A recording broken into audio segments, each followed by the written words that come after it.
आपल्या शहरात रस्त्यावर ज्या जखमी किंवा आजारी अपंग गाया ज्या असतात त्या उपचाराच्या प्रतीक्षेत असतात आणि अशा वेळेस आपण निघून जातो, त्या संदर्भातला आपण भाग 1 मध्ये एक जो व्हिडिओ बनवला की जी संस्था त्या जखमी गायांसाठी, आजारी गायांसाठी सेवाभावी निस्वार्थपणे काम करते ती जगदंब गोसंवर्धन ट्रस्ट पाषाण या ट्रस्टची दुसऱ्या भागामध्ये आपण त्या ट्रस्टचे सर्व जे संस्थापक आहेत योगेश भाऊ तुपे यांचं आज आपण त्यांच्याशी संवाद साधणार आहे आणि ह्या गोशाळेची सुरुवात कशी झाली आणि ह्या गोशाळेचा प्रवास कसा आहे आज त्यांच्या मार्फत जाणून घेणार. जय श्रीराम, मी योगेश तुपे.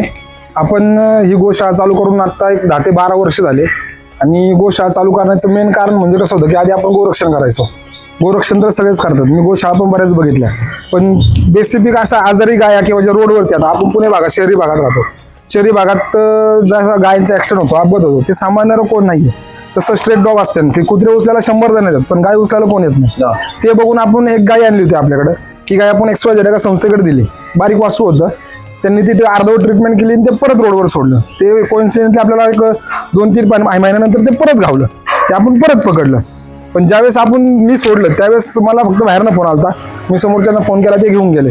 पण त्याच्यानंतर ते वैयक्तिक माझ्याकडे आलं, मी आणलं, मी परत त्यांना फोन केला तर ते काय न्यायला आले नाही. त्यावेळेस कळलं की इथं कुठेतरी एक ढोबळ कारभार चालू आहे, पैशासाठी म्हणा, नावासाठी म्हणा, कशासाठी पण म्हणा. ते वासरू आपण आणून सांभाळलं, त्याच्यावर ट्रीटमेंट चालू केली. ज्यावेळेस आपण ते वासरू आणलं त्यावेळेस आपल्याला जनावरांचा डॉक्टर असतो एवढी पण माहिती नव्हती की बाबा जनावर पण त्यांना पण डॉक्टर असतो, त्यांचा पण दवाखाना असतो. आम्हाला जसं जमत होतं तसं आम्ही घरात कोणी आलं, कोणी म्हणलं हळद टाक, आम्ही हळद टाकायचो, कोणी म्हणलं दगडी पाला टिचून लावू, ते करायचो. असं त्या वासराच्या ट्रीटमेंटला आम्हाला 6 महिने गेले. त्यानंतर आम्हाला कळलं की बाबा औंधमध्ये जनावरांचा सगळ्यात मोठा दवाखाना आहे, पुणे जिल्ह्याचा मेन दवाखाना औंधमध्ये. मग आम्ही त्यांच्याशी टायअप केलं, त्यांच्याशी ओळख वाढवली आणि रोडवरती जसं जमन तसं गायनं ट्रीटमेंट करत सुटलो. कधी आपल्याकडे जाऊ हक्काची जागा नव्हती काय. पहिली गाय ज्यावेळेस आपण आणली त्यावेळेस माझ्या दारामध्ये मी 10 बाजाचा गोटा बांधून तिथं गाई सांभाळली. पहिली ट्रीटमेंट तिची आम्ही तिथं केली.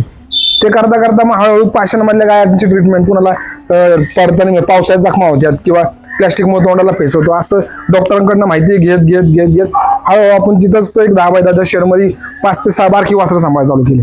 नंतर आमच्या एका मित्राला भेटलो, त्यांच्याकडनं आपण सुसमध्ये 5 गुंठे जागा घेतली, त्यांची तिथं आपण गोशाळा. मग 2019ला आपण गोशाळा रजिस्टर केली.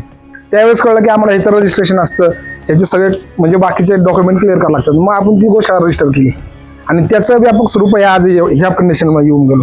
त्यानंतर पण आपल्याला काय लागलं की ज्यावेळेस पुण्याच्या म्हणजे पुणे पाषाणच्या बाहेर ज्यावेळेस केस यायला लागलाय त्यावेळेस सगळ्यात महत्वाची अडचण आहे टेम्पो ट्रान्सपोर्ट. कारण जनावरांची ॲम्ब्युलन्स आजपर्यंत पुण्यात नाहीच आहे. सरकारी आहेत पण त्या जागा जाऊन ट्रीटमेंट करतात, त्या टेम्पो ड्रायव्हर आहेत. ॲम्ब्युलन्स म्हणजे अशी ॲम्ब्युलन्स नाही की जी काय आपण उचलून डायरेक्ट गोशाळेत म्हणा किंवा दवाखान्यात नेऊ शकतो, अशी ॲम्ब्युलन्स नव्हती. ही ॲम्ब्युलन्स आपल्याला मागच्या वर्षी आपल्याला डोनेट केली आणि ते करत करत हे आज आजपर्यंत एवढं आपण काम केलं. आता ह्या गोशाळेसाठी जो जनावरांचा उपचार करतानाचा जो औषध पाण्याचा खर्च असेल, ऑपरेशन्स असतील, हे कशा प्रकारे केले जातात? का तुम्ही स्वतःच्या खिशातून हा खर्च करता का देणगी स्वरूपात? नाही, ह्याच्यामध्ये कसं होतं की आपल्याला एक 20-25% देणगी पण येते. आता ह्याच्यात कसं होतं, 2 प्रकारचे खर्च आहेत. एक तर यांचे चाऱ्या पाण्याचा पण खर्च आहे आणि ट्रीटमेंटचा पण खर्च आहे. याच्या आधी आपल्याला ट्रान्सपोर्टेशनचा पण खर्च लागायचा, तो आता आपला मिटलेला आहे. कारण आपली स्वतःची गाडी असल्यामुळे जिथं आपल्याला 2-3 हजार रुपये भाडं द्यायला लागायचं ते 500 रुपयाच्या डिझेलमध्ये गाडी जाऊन येते. आणि त्यावेळेस वाट बघायला लागायची की बाबा गाडीवाला येईल का.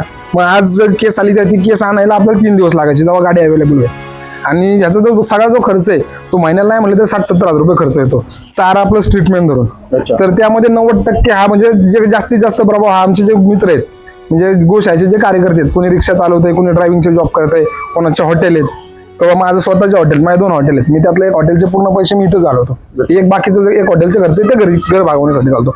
आणि मिलिंद भाऊ असेल किंवा अजून एक विजय कुलकर्णी सर म्हणून आहेत की ते आम्हाला भरघोस मदत करतात, की जिचा चाऱ्याचा जो मेन प्रश्न आहे त्यातली 20% मदत ह्या दोघांकडनं होती आणि मग बाकीचा जो उरलेला खर्च आहे तो आम्ही सगळे मिळून करतो. आता हे सगळं जर बघितलं तर हे मोठं जे पशुधन आहे किंवा तुम्ही ज्यावेळेस कॉल येतो त्यावेळेस त्यांना हाताळणं असेल किंवा त्यांना उचलून परत गाडीत घेऊन इथं आणणं असेल तर हे खूप जोखमीचं काम आहे. तर ह्या ठिकाणी तुम्हाला मनुष्यबळ किंवा याची मदत कशा प्रकारे मिळते? आता कसं झालं की मी सर्पमित्र म्हणून काम करतो. सर्पमित्र म्हणून काम करताना आमच्या पुणे जिल्ह्यामध्ये आमची साखळी 350-400 पोरांचा आमचा ग्रुप आहे सर्पमित्रांचा.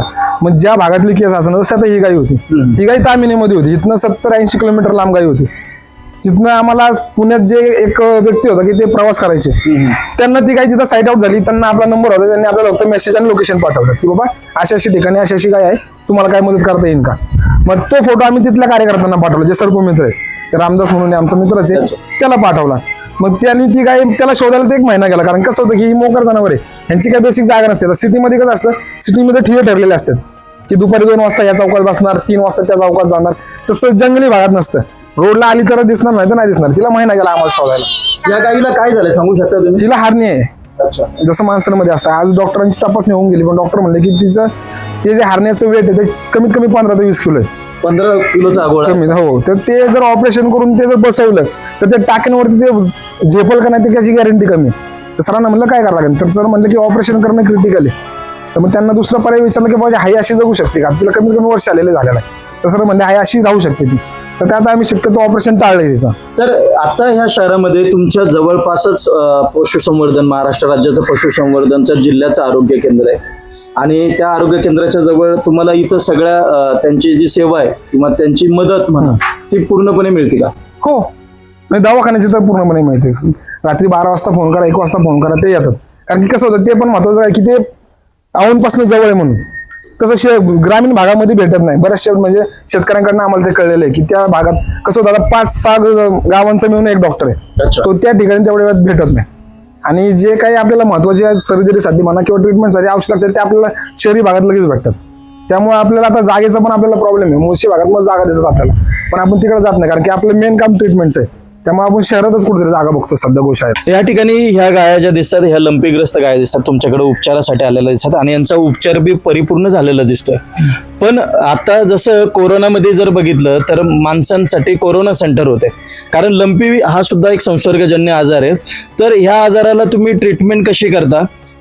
आता जर बघितलं तर खूप शेतकऱ्यांना याचं माहिती नाही, तर याची ट्रीटमेंट तुम्ही कशी करता? आता याची ट्रीटमेंट कसं आहे, डॉक्टरना बोलूनच करतो आपण ट्रीटमेंट. पण ह्या ट्रीटमेंट करताना अडचण काय येते की शहरी भागात आहे ना, लंपीच्या गाया मोकर आहेत तेव्हा प्रमाणाबाहेर पसरतो.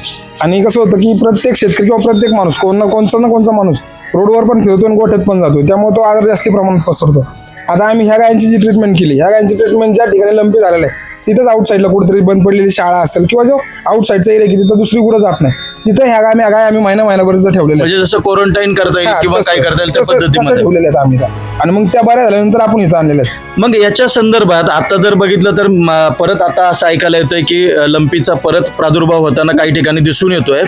तर आपलं राज्य शासन म्हणा किंवा पशुसंवर्धन विभागाकडनं काय उपाययोजना करता येतात? आता ह्याच्या आधी पण आम्ही 2दा त्यांना पत्रव्यवहार केलेला आहे की बाबा लंपी आल्यानंतर 2 वर्षापूर्वी ज्यावेळेस गोसेवा स्थापन झालं त्याच वेळेस आपण त्यांना तो अर्ज दिला की बाबा आम्हाला जसं क्वारंटाईन सेंटर होतं तसं लंपीसाठी 10-15 गुंठ्याचा कुठेतरी प्लॉट द्या की ज्या लंपीग्रस्त गाय आहेत आम्ही तिथे जाऊन ट्रीटमेंट करू शकतो. त्या गायांना कोणत्या गोशाळेत न जाऊ शकत ना गोठ्यात जाऊ शकत. मग त्यांची ट्रीटमेंट करायची कशी, तर गोसेवा आयोगाने म्हणा किंवा महाराष्ट्र सरकारने जसं क्वारंटाईन सेंटर होतं पुणे महानगरपालिकेच्या म्हणा, पिंपरी चिंचवड किंवा ग्रामीण भागात सरकारी जागा खूप पडीक आहेत, त्या जर कुठेतरी लंपीसाठी जर तात्पुरत्या स्वरूपात काही 4 ते 5 महिन्याचा हा प्रश्न असतो. कारण पावसाळ्याच्या तोंडावर तो येतो, पावसाळा जसा एंड होईल त्याच्यानंतर तो आजार निघून जातो. पण ते 4 महिने खूप टेन्शनचे काम होतं, त्यांना ठेवायचं कुठं, सांभाळायचं कसं.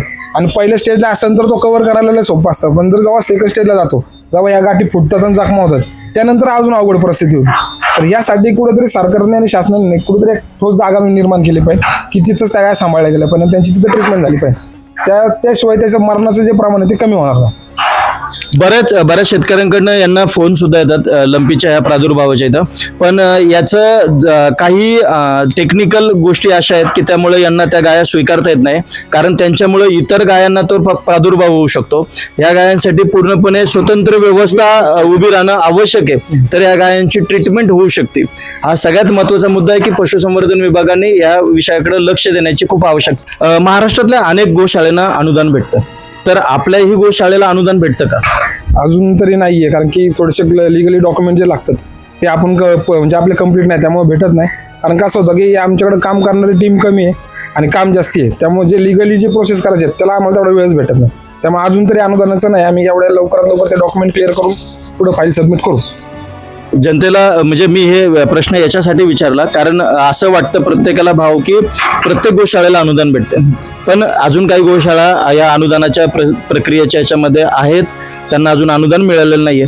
तर आपण सर्वजण मिळून या गोष्टीचा विचार केला पाहिजे आणि यांच्यासाठी यांच्या पाठीशी म्हणजे ज्या अशा प्रकारच्या उपचाराची कामं करतात, सेवाभावी काम करतात, अशा गोशाळेंच्या पाठीशी उभं राहणं आपलं हे कर्तव्य. कुठेही पुणे शहरामध्ये जर काही जखमी असेल, तिला काही उपचारांची गरज असेल तर तुम्ही या नंबरवर फोन करू शकता. आम्ही 12 महिने 24 तास अवेलेबल असतो. जय श्रीराम, जय गोमाता. आपल्या ह्या गोशाळेचा पूर्ण परिचय आमच्या प्रेक्षकांना सांगावा. आपल्या गोशाळेचं नाव जगदंब गोवर्धन ट्रस्ट, पाषाण रोडला आहे साई चौकामध्ये. आणि आपल्या गोशाळेचा संपर्क नंबर आहे 8208 41 80 41. अगदी निस्वार्थ भावनेने ह्या मुक्या जनावरांची, आपल्या गोमातेची, ज्या जखमी आहेत, ज्यांना उपचाराची आवश्यकता आहे, अशा यांची सेवाभावी या ठिकाणी योगेश भाऊ अत्यंत मन लावून किंवा डेडिकेशन जे म्हणतो आपण, अख्ख्या पूर्णपणे तन मन धन हे तिन्ही इथं प्रयत्न करून ह्या गायांना वाचवण्याचा प्रयत्न करत आहे. गो सेवा समिती महाराष्ट्र राज्याच्या वतीने यांच्या कार्याला सलाम.